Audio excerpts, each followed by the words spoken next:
आप देख रहे हैं नया पाकिस्तान की नई हाउसिंग स्कीम जो लॉन्च होने वाली है। इसको यहाँ प्लान किया जा रहा है।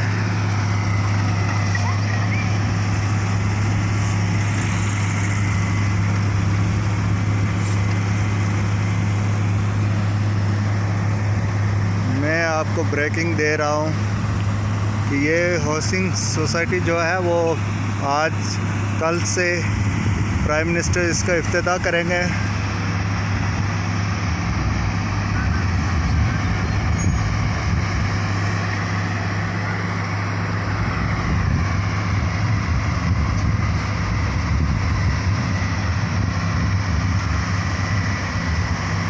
ये देख रहे हैं आप, प्राइम मिनिस्टर ने ऐलान किया था कि फ्रास्ट टाउन के इलाके में फ्लैट्स बना के लोगों को तकसीम किया जाएगा।